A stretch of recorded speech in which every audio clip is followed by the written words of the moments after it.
Curl মার্কসের মতো বই লিখে গেছে, কত মোটা মোটা বই রবীন্দ্রনাথ ঠাকুর লিখে গেছেন, কত বিজ্ঞানের বই মরিস বুকাইলি লিখেছে।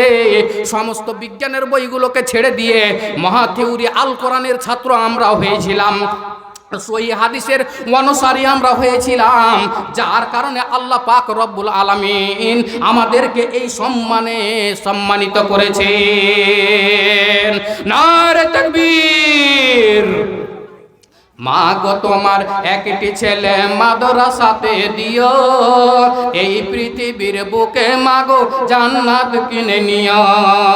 মা গো তোমার একটি ছেলে মাদ্রাসাতে দিও, এই পৃথিবীর বুকে তুমি জান্নাত কিনে নিও।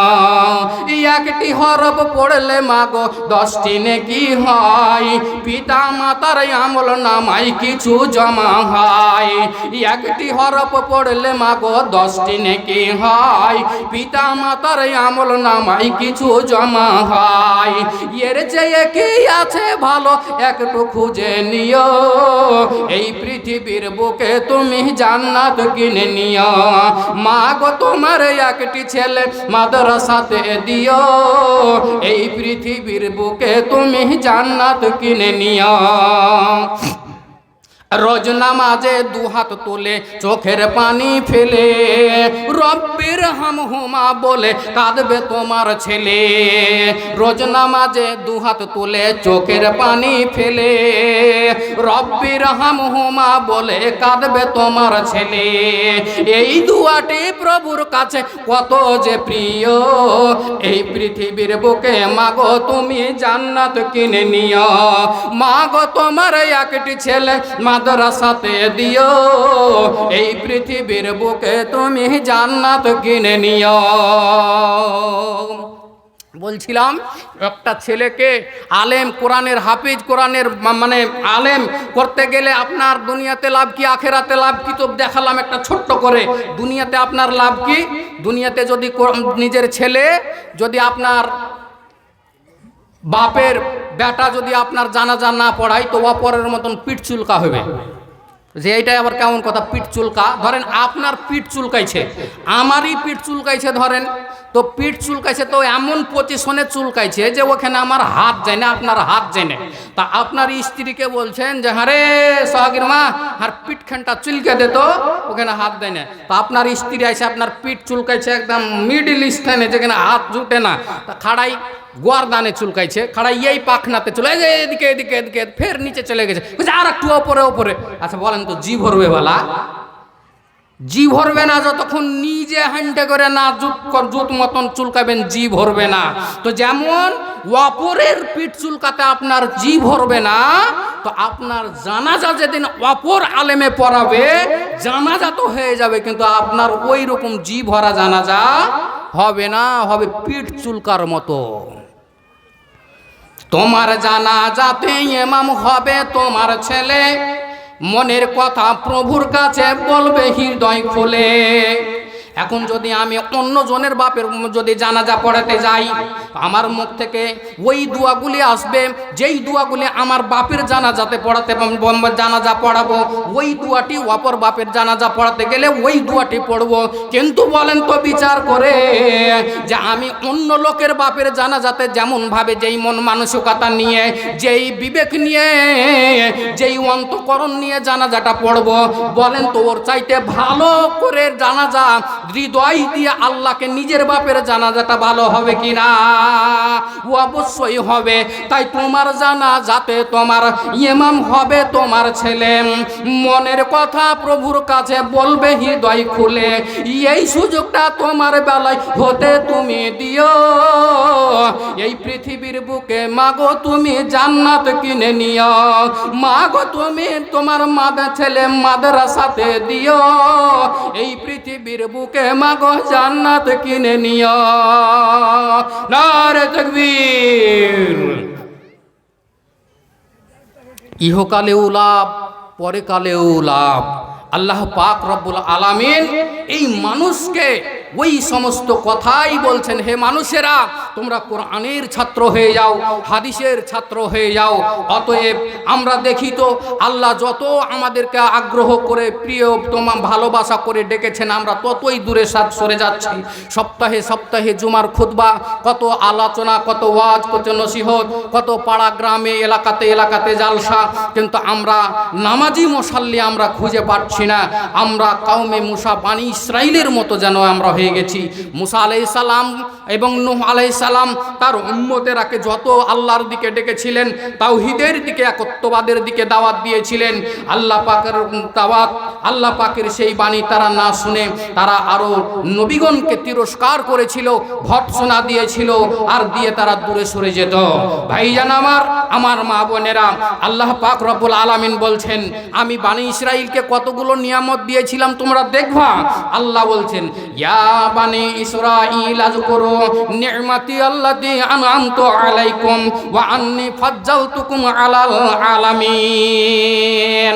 আল্লাহ বলছেন, ওরে বানি ইসরাইলেরা, বানি ইসরাইল বলতে বর্তমান যারা ইহুদি, এই ইহুদিদেরকে আল্লাহ তাবারক ওয়া তাআলা ডেকে বলেছেন আর আমাদেরকে শিক্ষা দিয়েছেন, যদি আমার এই নিয়ামতগুলোকে যা তোমাদেরকে দিয়েছি রে ইহুদিরা, অতএব তোমরা আমার নিয়ামতগুলোকে স্মরণ করো, আর স্মরণ করার মাধ্যম দিয়ে আমাকে চিনো। তোমাদেরকে ফজিলত দিয়েছিলাম, সম্মান দিয়েছিলাম, অনুগ্রহ করেছিলাম, দয়া করেছিলাম, মায়া করেছিলাম। দয়া মায়া করে আল্লাহ তুমি বানি ইসরাইলকে কি দিয়েছিলে?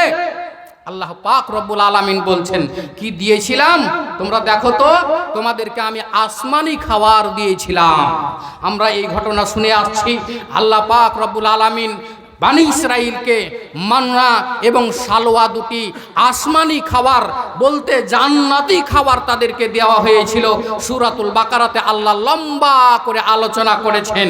এই আসমানি খাবার তারা পেত, বুক ভরে মন ভরে খেত, কিন্তু নবী মুসা আলাইহিস সালামকে অপমান করার জন্য, আল্লাহর আয়াতের সঙ্গে, তাওরাতের সঙ্গে হঠধর্মী করার জন্য, এগুলোকে অসম্মান করার জন্য, অস্বীকার করার জন্য, অপমান করার জন্য তারা মুসা নবীকে বলল কি, ওয়াইজ কলতুম ইয়া মুসা, আল্লাহ বলছেন, ওগো বানি ইসরাইলেরা, তোমরা যখন মুসা আলাইহিস সালামকে বলেছিলে যে হে মুসা উদউ লানা রাব্বাকা ইউবাইয়িন লানা, ওগো মুসা নবী, একই রকমের খাবার আসমান থেকে আসে, প্রত্যেক দিন আমরা মাংস আর রুটি খেতে পারবো না, আমাদের মনটা যেন ক্লান্ত হয়ে গেছে, আমরা আমাদের আর মন খেতে চাই না। অতএব আল্লাহর কাছে দোয়া করুন, ইখরিজ লানা মিম্মা তুমবিতুল আরযু মিন বাকলিহা ওয়া ফুমিহা ওয়া আদাসিহা ওয়া বাসালিহা, আমরা ওই জমিন থেকে তরমুজ হবে, কাকড়ি হবে, রসুন হবে, পেঁয়াজ হবে, এগুলো চাষবাস করব আর খাবো। এই চাষবাস করবো আর খাবো। আল্লাহ বললেন, তোমরা যাও লাঙ্গল নিয়ে, হাটবে বল নিয়ে, ট্রাক্টর নিয়ে জমিতে যেখানে চাষ করবা ওখানে ফসল হবে, যাও খাও গা। আলাইহিমুজ জিল্লাতু ওয়াল মাসকানাতু, আল্লাহ বলছেন তোমরা সুখে খাচ্ছিলা, আর মানুষ বলে যে সুখে খেলে ভূতে কিলাই, সুখে দিচ্ছিলাম খেতে, তোমরাকে ভূতে কিলিয়েছে। এখন তোমরা বাপ বেটা 14 গোষ্ঠী মিলা তোমরা মাথায় পাগড়ি ঠুকে আর নেংটি মারা ওই 8 শেয়ার বড় বড় ঢাল ভাঙোগা আর খাওগা। তোমাদের উপরে এই ক্লাম কষ্ট দুঃখ তোমাদের উপরে তোমরা নিজেই চেয়ে নিলে, তোমাদেরকে দিয়ে দিলাম। মানুষ আজও নেংটি ঠুকে এই আগ্নি ধান, জয়া ধান কাদাতে লাগাই না, পাটলিয়া টানাটানি, সুবহানাল্লাহ। হাইরে পাট রে, সব থেকে জঘন্য খাটনি হলো পাটে। তো বলছিলাম এরকম তারা করলো। এবার আল্লাহ পাক রব্বুল আলামিন বলছেন, এরা কত বড় বদমাশ। আল্লাহ বলছেন, ওগো দুনিয়ার মানুষেরা, ওয়াইজ কাতালতুম নাফসান ফাদদারাতুম ফিহা ওয়াইদ আল্লাহু মুখরিজুকুম মা কুনতুম তাকতুমুন।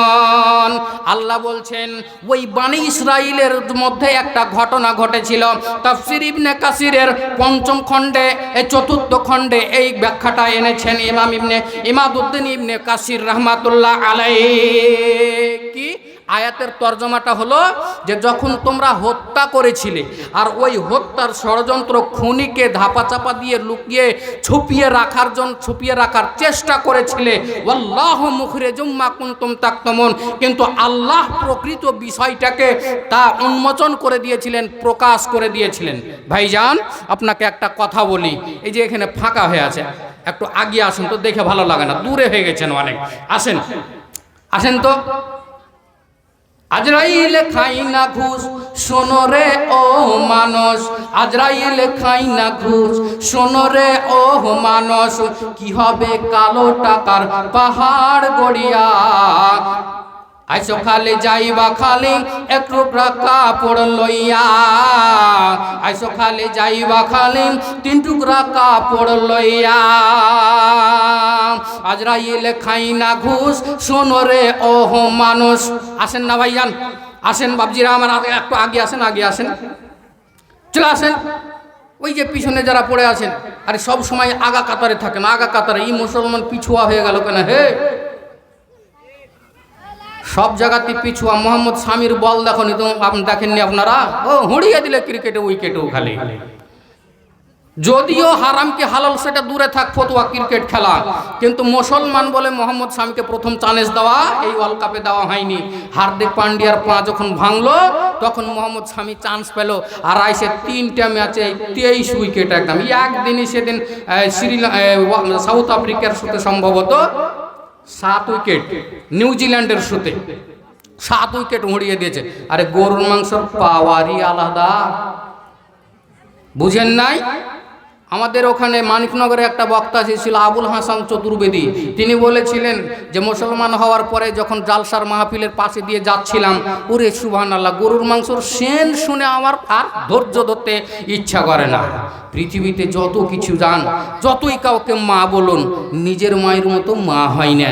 যতই পৃথিবীর বিরিয়ানি খান না কেন, পোলাও খান না কেন, ভাতের তো সমান মজা কিন্তু কিছুতে নাই। পৃথিবীতে যতই দেশি মুরগির মাংস খান, আপনি গরুর মাংসর সমান ইন্টারেস্ট কিছুতে নাই। বাবা আপনাকে বলি, গরুর মাংস কত, 8টা ভিটামিন একসাথে আছে, ভিটামিন, আয়রন, ক্যালসিয়াম 8টা। এগুলো তদন্ত কেমন করে করেছো জি? আমি ডাক্তারি কিছু সায়েন্স পড়ি মাঝে মধ্যে, হোমিওপ্যাথিক প্র্যাকটিস করি, তো দেখি এগুলো যে এর মধ্যে কি আছে, এর মধ্যে কি আছে। আচ্ছা বলেন তো, মিথ্যা কথা বন্ধ করার ওষুধ আছে দুনিয়াতে জি? আমি কিন্তু জানি ওইটা, মাথা পাগল হয়ে গেছে, মিথ্যা কথা বলার ওষুধ আছে জি? হ্যাঁ আছে। তো বলছিলাম যে ওই বানি ইসরায়েলেরা একটা যুবক ছেলে ছিল, ওই যুবক ছেলের চাচা ছিল, আর ওই চাচার অনেক ধন সম্পত্তি। ওই ধন সম্পত্তি, ওই চাচার কোনো ছেলেও নাই, মেয়েও নাই, কোনো আসবাও নাই, কেউ নাই, শুধু ওই ভাতিজাটা আছে, অনেক সম্পদের মালিক। ভাতিজাকে শয়তান তখন কুমন্ত্রণা দিল যে কখন চাচা মরবে তাহলে তুমি ভাগ সম্পত্তির পাইবে, তা না করে তুমি তোমার চাচাকে মেরে ফেলে দাও। এই যখন তার মনে আসলো, একদিন রাত্রে তার চাচাকে নিজের হাতে জবাই করে মেরে ফেলে দিল। এখন নিজের বাড়িতে যদি ওই লোকটা থাকে, মৃত লাশটা যদি থাকে, তাহলে তো মানুষ জানবে, জানার পরে ওকে আসামি করবে, জেলখানাতে দিবে, তার অফিস আদালত কিছু হবে, তো বড় ঝামেলা। তো তা না করে আমি করি কি, এই লাশটাকে নিয়ে গ্রামের কোনো বাড়ির পিছনে বা সামনে ফেলে দিয়ে চলে আসি। যার বাড়ির সামনে আসবে পুলিশ মনে করবে ইয়ারাই এরকম করেছে। এই ইতিহাস 2, 4, 10 বছর 15 বছর আগে আমি নিজে চোখে দেখেছি। বানি ইসরায়েল দূরে রাখে, যেই কাতালের জন্য, যেই হত্যার জন্য এখনো কিছু মানুষ বুড়ো হয়ে গেছে তবুও জেলে আছে, এটা আমি প্রমাণ করে দিতে পারি। মারলো একজনকে এক জায়গায়, আর অন্যজনের কানটা তেরে ফেলে রেখে চলে এলো, ও হয়ে গেল আসামি। এটা আজ থেকে বুদ্ধি নয়, এ হলো শয়তানের বুদ্ধি। ওই ভাতিজা নিজের চাচার মরা লাশকে নিয়ে যেয়ে গ্রামের এক গলিতে ফেলে আসলো।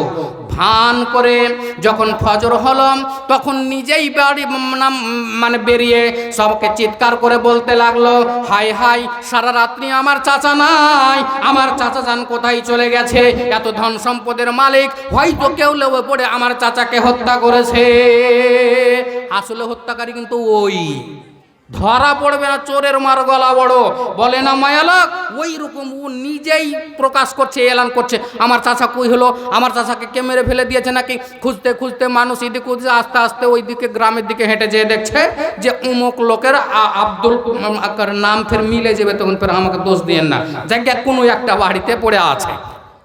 তো ওই বাড়িতে যায় দেখছে, বলছে এই বাড়ির লোকই হয়তো মেরেছে।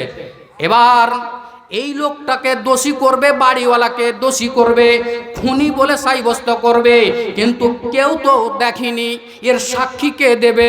ওই লোকটা ওই ছেলেটার কথা শুনে কেউ বলছে না এই বাড়ির মালিকই হত্যা করেছে, কেউ বলছে না না না, কেউ কি নিজে হত্যা করে নিজের বাড়ির সামনে ফেলে রাখে না। দুটি দল হয়ে গেল, দুটি দল যখন হলো তো এমন দলে ভিড়াভিড়ি হয়ে গেল যেন আপোষে মারামারি লেগে যাবে, আপোষে মারামারি লেগে যাবে।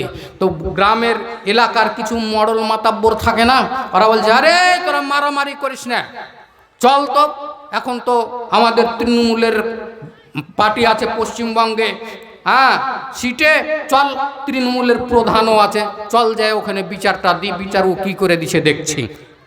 সেই যুগে হযরতে মুসা আলাইহিস সালাম ছিলেন জজ, জাস্টিস। তারা বললেন চলো চলো আমরা নবী মুসার কাছে যাই। তারা মুসা নবীকে গিয়ে বললাম ইয়া মুসা, এই যে আমাদের এই লোকটাকে কে হত্যা করেছে এর কিন্তু খুনিকে খুঁজে পাওয়া যায় না, অতএব আপনি এর খুনিটাকে আপনি বের করে দেন, ময়না তদন্ত করে গোয়েন্দাগিরি করে আপনি এর খুনিটাকে ধরে দেন। মুসা আলাইহিস সালাম বললেন ইন্নাল্লাহা ইয়া'মুরুকুম আন তাযবাহু বাকারা। যখন বললেন যে আসামিকে ধরে দেন, তখন মুসা নবী বললেন যে তোমরা একটা গরু জবাই করো। আচ্ছা বলেন তো, আসামিকে ধরা আর গরু জবাই করা এ দুটার মধ্যে কোনো মিল আছে? ভালা কিচ্ছু মিল নাই মনে হয়। তখন তারা বলছে আতাত্তাখিজুনা হুজুয়া, ওই লোকেরা বলছে ওগো নবী মুসা আপনি আমাদের সঙ্গে হাসি মজাক করছেন নাকি? আমরা বললাম কাতালকারীকে খুঁজে দেন, বের করে দেন, আর একটা ফয়সালা করে দেন, আর আপনি আমাদেরকে গরু জবাই করতে বলছেন, এটা আমাদের সঙ্গে যেন মশকরা করছেন। মুসা নবী বললেন আন আউযু বিল্লাহি আন আকুনা মিনাল জাহিলিন, ওরে ঠাট্টা মশকরা করা হলো মূর্খের কাজ, আর আমি একজন আল্লাহর জালিলুল কাদার নবী, অতএব নবী হয়ে আমার সাজে না যে তোমাদের সঙ্গে আমি তুম করবো এই আর কি করবো, মজা করব। তোমরা একটা গরু জবাই করো গা। গরুটা জবাই করব তো ওরা পাল্টামু করে বলছে যে আচ্ছা মুসা তো মানে নবী তো বলে না মুসা, তো বলছে যে মুসা নবী যখন আমাদের সঙ্গে এরকম হাসি ঠাট্টা মজাক করেছে, তো আমরাও কিছু হাসি ঠাট্টা মজা। আচ্ছা নবী মুসা, গরুটা কেমন হবে? বুড়ি থুড়থুড়ে হবে, না একটু চ্যাংড়া হবে, দুলদুলা হবে, চার দাঁতের হবে, না দাঁত উপড়ে গেছে, ছ দাঁত উপড়ে চলে গেছে, এমন গরু হবে? উদউ লানা রাব্বাকা। এখানে আরো একটা তিরস্কারের কথা বলছেন, ও নবী মুসা তোমার আল্লাহকে বলো। এটা উদাহরণ দিলে বুঝতে পারবেন। এখন বলেন মাদ্রাসাতে গিয়ে সদর সাহেব বা আমাদের ঈদগাহের ইমাম সাহেবকে বললেন যে মাওলানা সাহেব তোমার আল্লাহর কাছে একটু দোয়া করে দাও তো, তো মাওলানা হাসবে আপনার কথা শুনে না মেজাজটা গরম হবে? অবশ্যই মেজাজ গরম হবে। তোমার আল্লাহ বললা, আপনার আল্লাহ বললা, তো আপনার আল্লাহ লয়। এটা তিরস্কার করে মুসা নবীকে বলছেন ওগো নবী মুসা তোমার প্রভুর কাছে, তোমার রবের কাছে তুমি দোয়া করো। আল্লাহর নবী মুসা, আল্লাহ পাক রব্বুল আলামিন যখন মুসা নবী বললেন আল্লাহকে আল্লাহ কেমন হবে, তো আল্লাহ বললেন মুসাকে ওগো নবী মুসা ওই গরুটা এমন হবে না বুড়ো হবে না অল্প বয়সী হবে, মধ্যম বয়সের গরু হবে। ওগো নবী মুসা বুঝলাম যে গরুর কাঠামোটা কেমন হবে, কিন্তু বলুন ওই গরুর মা লাও নহা, ওই গরুটা যে হবে তার রংটা কেমন হবে? আল্লাহর নবী মুসা বললেন যখন বানি ইসরাইলের লোকেরা, আমার কওমের লোকেরা, ওই গরুটা হবে লাল লয় আর হলুদ লয়, মধ্যখানটা লাল লয় আর হলুদ লয়। হলুদ এমন যে টুকটুকা হলুদ, ওই ফ্যাকসা হলুদ লয়। আচ্ছা বলেন তো, এরকম গরু আপনার 60 বছরের জীবনে কোন একটা লোক দেখেছেন? লালও লয়, হলুদও লয়, আর ফ্যাকা হলুদও লয়, একদম টকটকে হলুদ গরু জীবনে কেউ দেখেছেন জি? দেখেন নাই। তারপরে বলছেন আচ্ছা গরুটা হালবা হবে, গাড়ি টানা হবে না গাড়ি টানা নয়? আল্লাহর নবী মুসা বললেন, ওগো আমার সম্প্রদায়ের লোকেরা, ওই গরুটার রং হবে এমন, বয়স হবে এমন, আর ওই গরুটা কোনোদিন নাঙলে জোড়া হয়নি, গাড়িতে জোড়া হয়নি, কোনো ঘানিতে জোড়া হয়নি, এমন একটা গরু তোমরা নিয়ে এসে জবাই করো। এখন সবারই টনক লড়ে গেছে যে হাজি এইরকম গুণের বৈশিষ্ট্যর গরু কোথায় পাবো এখন? এখানে আপনাকে বলি, শুধু মুলবিরাকে মাওলানারাকে ঠগাইবের লেগা, আটকাইবের লেগা দু চারখান ওই বাংলা বই পড়ে খালি প্রশ্নের ওপরে প্রশ্ন করে যায়েন না। এই যে প্রশ্ন করার কারণে কি হলো? জটিলতা সৃষ্টি হলো। যদি শুনেই নিত, মুসা নবী যখন বলছেন যে গরু জবাই করো, চলো একটা গরু জবাই করি, তারপরে যা হয় হবে দেখবো, তা না করে প্রশ্ন করে চলে যেছে, প্রশ্ন করে চলে যেছে। লাস্টে বুদ্ধিমান মানুষ ছিল, সে বলছে যে এমন গরু কোথায় পাবো? তারা একটু ইনশাল্লাহ বলেছিল। ইনশাল্লাহ মানে আমরা যদি আল্লাহ যদি চাই তাহলে অবশ্যই এই গরুর সন্ধান পাবো। যদি তারা ইনশাআল্লাহ না পড়তো তাহলে ওই গরু কিয়ামত পর্যন্ত কোনো দিন পেত না। তো ওই গরুটাকে নিয়ে এসে জবাই করা হলো। তাফসীর ইবনে কাসিরে এই গরুটার মালিক যে ছিল ওরও একটা মর্যাদা বর্ণনা করেছে। হাজি কতক্ষণ টাইম আছে? ওইটা ভাগ করে নিতে হবে। আচ্ছা 10:30 না 10:15, এখন বাজছে 9টা। আচ্ছা, তো ওই গরুটা পাওয়া গেল এমন ব্যক্তির কাছে যে ওই ব্যক্তিটা ছিল খুব নেককার, তার বাবা মার সঙ্গে ভালো ব্যবহার ছিল, ভালো মানে শিষ্টাচার ছিল, মা বাবার খিদমত করতো ওই ছেলেটা। তো ওই ছেলেটার কাছে গরু খুঁজতে খুঁজতে গিয়ে ওই ছেলের কাছে গরু ওই রকমই গরু পেল যেমন আল্লাহ গরুর কথা বলেছেন। এখন ওই গরু কিনতে হবে, তো গরুওয়ালাও সুযোগ বুঝে লেছে, এই যে আমাদের গরু আমরা পেয়ে নিয়েছি, গরুটা বেচবে জি? তো বলছে যে গরু বেচবো কিন্তু তোমরা নিতে পারবে না জি। তো বলছে কেন? তো বলছে গরুটা নিতে গেলে একটা শর্ত আছে, এই গরুটা এক পাল্লাতে চড়াবো আর এক পাল্লাতে সোনা চাপাবো, মানে গরু বরাবর করে আমরা সোনা নিব। যদি তোমরা এই গরু বরাবর সোনা দিতে পারো তাহলে তোমরা এই গরু কিনতে পারবে, গরুটা পাবে, আর যদি দিতে না পারো তবে তোমরা এই গরুটা নিতে পারবে না।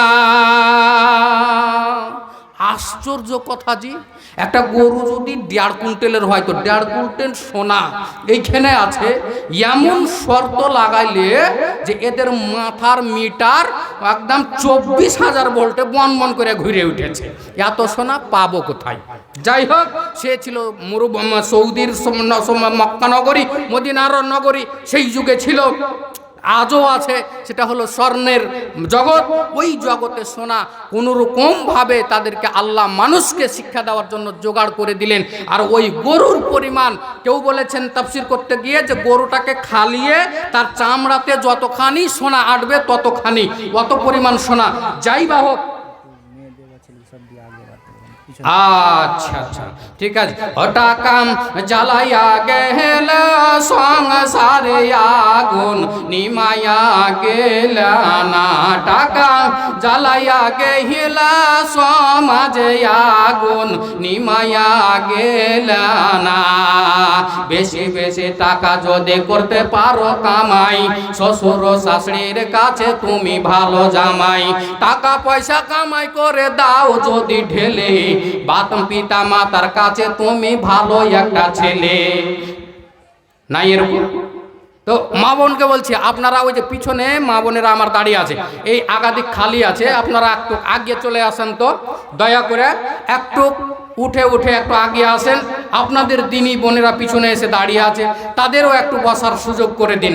আমার আম্মারা, আমার বোনেরা, টাকা পয়সা কামাই করো গহনাটা দামি, নিজের বউ বলে দেখো স্বামী কত ভালো। টাকা পয়সা কামাই করো শুধু দিয়ে যায়, শালা শালির কাছে দেখো কত দুলা ভালো দুলা ভাই। টাকা পয়সা দিয়ে যাও হিসাব নিকাশ নাই, ভাই বোনের কাছে দেখো কত ভালো ভাই।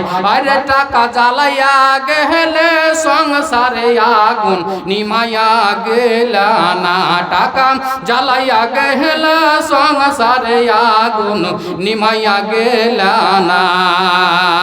টাকা পয়সা ওজন করে নতুন কিনে জামা, ভাগনা ভাগ্নির কাছে তুমি কত ভালো মামা। কালি ভাগনা ভাগ্নি মাতা পিতা শ্বশুর শাশুড়ি শালা শালি ভাই বোন সবকে টাকা খালি কামাই করে দিয়ে যাও, খুবই ভালো যার যে সম্পর্কে। আর যদি টাকা না দেয় সংসার ভাঙে ছারখার হয় না জি? কি বাস্তব কবি লিখছেন কবিতায়। সুবহানাল্লাহ। ভাগনা ভাগ্নি আসবে, বোন আসবে, তাদেরকে কাপড় চোপড় দাও, টাকা পয়সা দাও, দিতে নিষেধ করিনি, কিন্তু দিলেই যে ভালো, দিল না দিলে ভালো হয়। আরে পারার মতো দিতে হবে, দেওয়ার মতো দিতে হবে, না দিলেই যে ভালো। কত কথা বলবো, কবিতা খুব লম্বা আছে। আপনার বেটা বউ, ও মা বোনেরা আমার, আপনার বেটা বউ মোটর সাইকেল লিয়া আপনার ওই ফরিদপুর যাবে কিংবা পরানপুর যাবে, জালসা আছে বউয়ের মা বাপের গ্রামে, একদম ভ্যানিটি ব্যাগ আর বরখা গাই দিয়া বের হয়ে গেল। আর বের হয়ে যাওয়ার পরে আর বাড়ির যে শাশুড়ি ও খালি বিষ করছে, খালি বিষ করছে, দেখলি চলে গেল। একবারও মুখের কথা কানটা কহে গেল না যে কেন কি ভালো কি মন্দ, কহে গেল না, সনসন করে বেগ ঘাড়ে করে চলে গেল। আহা, এটার লেগে খুব মন খারাপ হয়ে গেল। আর ওই বেটি, নিজের বেটির জামাই যখন ওর সামনে আসে তখন ওর কত রকমের যে সুবহানাল্লাহ, যে নিজের বেটা নিজের বউটাকে নিয়ে ঘোরাফেরা করবে, একটু এদিক ওদিক মা বাপের শ্বশুর বাড়ি নিয়ে যাবে বেড়াতে, এর জন্য মায়ের খুব শাশুড়ির মন খারাপ হয়ে গেল। আর নিজের জামাইটা নিজের বেটিকে যখন লিয়া ঘুরে বেড়াবে, আনন্দর শেষ নাই, আমার জামাই খুব ভালো, আমার জামাই খুব ভালো। তো তোমার জামাইয়ের বহু যেমন তোমার বেটি, তো ওই রকমই তোমার বেটার বহু ওইটা কাহারু বেটি, অতএব দুটাই সমান। এই বহু কত বলবো, শুধু শাশুড়িদের দোষ নাই জি। এই বহু যেদিন প্রথম বেটা হবে সেদিন থেকে ওর খালি স্বামীকে খালি কম দিতে থাকবে। হাজি একটা বেটা হয়ে গেল, কতদিন আর শুনতে থাকবে, ছোট ছাড়ার বিয়ে দিয়ে দাও, জুদা হয়ে যাও, আমরা আলাদা খাবো, ছোড়ালে কিছু জমা করতে হবে, কতদিনের মুখের ভাগনা ভাগ্নি ভাতিজা ভাতিজিকে পুষবে, আলাদা হয়ে যাও। ই কান পাড়া দিয়া আছে আছে থাকছে, আছে থাকছে। দুটা ছেলে যেদিন হয়ে গেছে, আমি যদি আলাদা না করে খাও আমি চলবো, আর আসবো না তোমার বাড়ি। যেদিন আখা আলাদা করবে, হাঁড়ি আলাদা করবে, সেদিন আমি আসবো। লেও ঠেলা, ই বাপ মাকে ছাড়তে পারে না, যে আমার বাপ মা তো বৃদ্ধ হয়ে গেছে, এখন কোথায় যাবে, কি করে খাবে। আর ও কিন্তু ছাড়ে না। এই হালাতটা পরিবর্তন হয়ে ওই বউটাই, দেখেন এদের চরিত্র কেমন, ওই বউটাই যেদিন 60 বছরের হবে সেদিন আবার ও ব্যাটার দিকে খেতে চায়। নাই কথাটা বুঝতে পারলেন না? যে বউটা দুটা ছেলের বেলায়, একটা ছেলের বেলায় শ্বশুর শাশুড়ির মুখে লাথি মেরে আলাগ হয়ে একই আখাতে একই বারান্দায় আখা চুলা করে মাছ ভেজা তেলে ভেজা খেয়েছে, আর ওই বুড়া বুড়ি শাশুড়ি টুকুর টুকুর তাকিয়েছে, ওর যেদিন বয়স হলো 60 বছর, ও সেদিন ওর বউরা যখন ওই রকম করতে লেগেছে তখন কয়েছে, রিঙ্কুর বাপ, রিঙ্কুকে কহো না কতদিন আর হাত ফুড়িয়ে খাবো, ওকে লাজ আছে বলেন তো, ওকে লাজ আছে?